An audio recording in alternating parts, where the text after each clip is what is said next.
Hello friends, જેમ બે કેમ છો? સુફાલી પટેલની રસોઈમાં તમારું બધાનું સ્વાગત છે. તો આજે હું બનાવવાની છું ઇન્સ્ટન્ટ ઢોસા. તો ચાલો આપણે રેસીપી શરૂ કરીએ. તો એની માટે ઇન્ગ્રીડિયન્ટ લઈ લીધા છે. 1 કપ રવો લીધો છે, તો આપણે મિક્સર જારમાં એડ કરી દઈશું. અડધો કપ ચણાનો લોટ લેવાનો આપણે.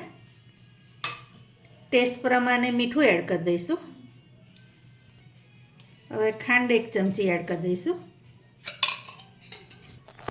હવે આ અડધો કપથી ઓછું દહીં છે તે એડ કરી દેવાનું. આશરે 4 ચમચી જેટલું છે. હવે આ દહીંવાળા એમ જ આપણે પાણી એડ કરી દેવાનું.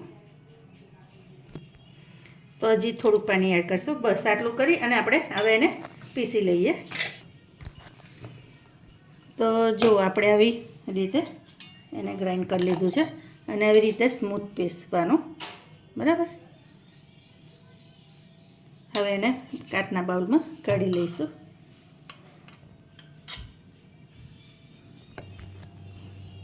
તો જો ફ્રેન્ડ્સ, થોડુંક જાડું છે તો આપણે થોડુંક એમાં પાણી એડ કરીશું. તો આ મિક્સર જારનું પાણી એડ કરું છું અંદર.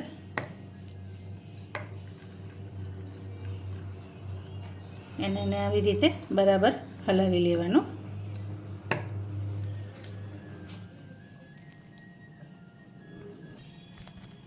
તો જો ફ્રેન્ડ્સ, આની કન્સિસ્ટન્સી આવી રીતે રાખવાની. હવે આને આપણે 5 મિનિટ રેસ્ટ આપીશું. હવે આપણે એની જોડે ખવાથી ચટણી બનાવીશું. તો એની માટે આવી ફ્રાય પેન લઈ લીધી છે. એમાં થોડુંક તેલ એડ કરી દેવાનું. હવે તેલ થાય ને એટલે આપણે જીરું એડ કરી દેવાનું. પછી આ દાળિયા લીધા છે અને સૂકા મરચાં છે. તો પહેલાં આપણે દાળિયા એડ કરી દેવાના અંદર.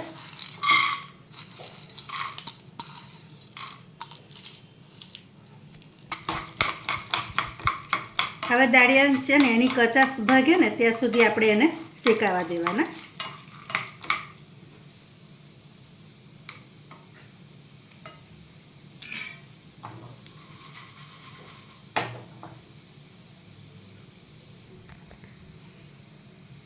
હવે આ મરચાં છે એ આપણે એડ કરી દઈશું. મરચાં તમે કાશ્મીરી મોરા આવે છે ને પેલા એ પણ લઈ શકો, બરાબર. હવે આ ડુંગળી છે એ અંદર એડ કરી દેવાની.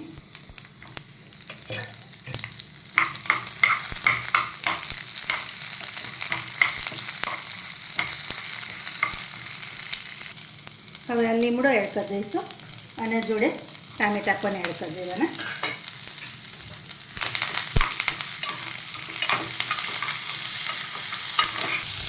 હવે આપણે એને ઠંડુ થવા દઈશું, પછી મિક્સી જારમાં લઈ લઈએ. હવે આમાં ચપટી હળદર એડ કરી દઈશું ઠંડુ થાય એટલે. અને કાશ્મીરી મરચું છે એ એડ કરી દઈશ 2 ચમચી. ટેસ્ટ મુજબ મીઠું એડ કરી દેવાનું. હવે આપણે એને પીસી લઈએ. તો આપણી ચટણી તૈયાર છે. એને બાઉલમાં કાઢી લઈશું. તો ફ્રેન્ડ્સ, ચટણી આપણી તૈયાર છે. આની પર તમે ચાહો તો તડકો કરી શકો, રાઈ નાખીને વઘાર કરી શકો.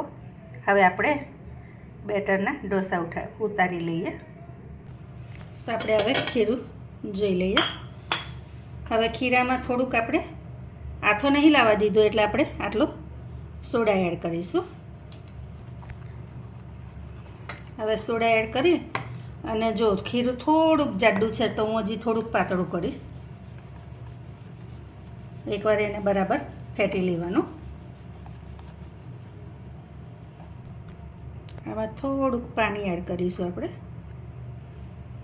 2 ચમચી જેટલું પાણી એડ કર્યું છે, વધારે નહીં કર્યું.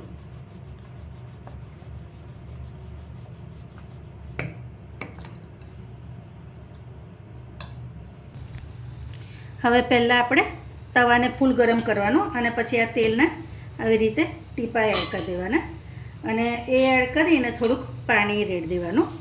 એનાથી શું થશે ગ્રીસ કરી દેવાનું આવી રીતે તેલે કરીને.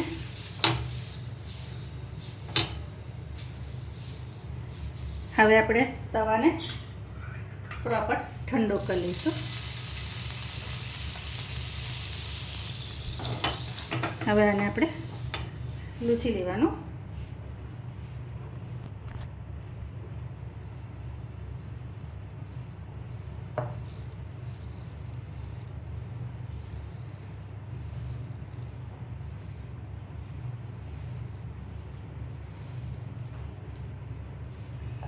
આપણે ઢોસાને થવા દેવાનો.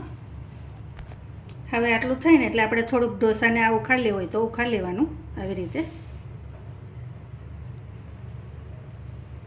એટલે તમારો ઢોસો થોડો પાતળો થાય. હવે એની પર આપણે તેલ એડ કરી દેવાનું.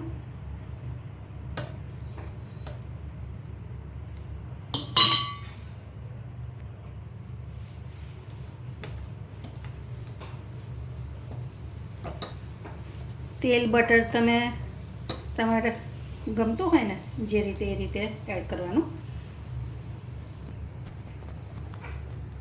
તો જો ફ્રેન્ડ્સ, આપણો મસ્ત ગરમા ગરમ ઢોસો તૈયાર છે. હવે આવી રીતે બીજો કરી લઈએ.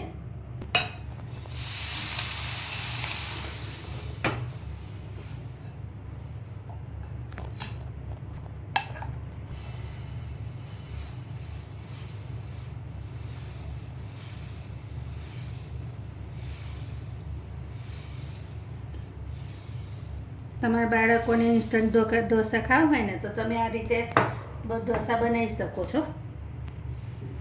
અને આ રીતે બનાવશો ને તો ઢોસા કેવું એકદમ ક્રિસ્પી રહેશે અને ખાવામાં પણ બાળકોને બહુ મજા આવશે. તો તમારે આ રીતે ચોક્કસથી ટ્રાય કરવાના. અને આ થોડુંક થાય ને પછી આવી રીતે ઉખાડજો, નહીં તો પછી ફાટી જશે.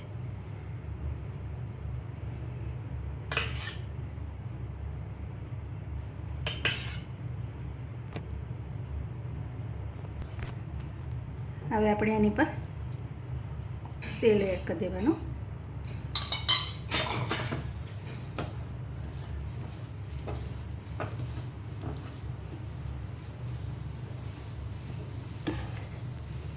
તો જો ફ્રેન્ડ્સ, આપણો ઢોસા મસ્ત કડક તૈયાર છે. અને તમે જુઓ, આ પણ હજી એવો ને એવો જ છે. તો તમને કેવા લાગ્યા એ ચોક્કસથી કહેજો. તો ચાલો ફ્રેન્ડ્સ, ગરમા ગરમ ઢોસા ખાવા અને તમને બતાવું. તો જુઓ કેટલા સરસ ક્રન્ચી થયા છે.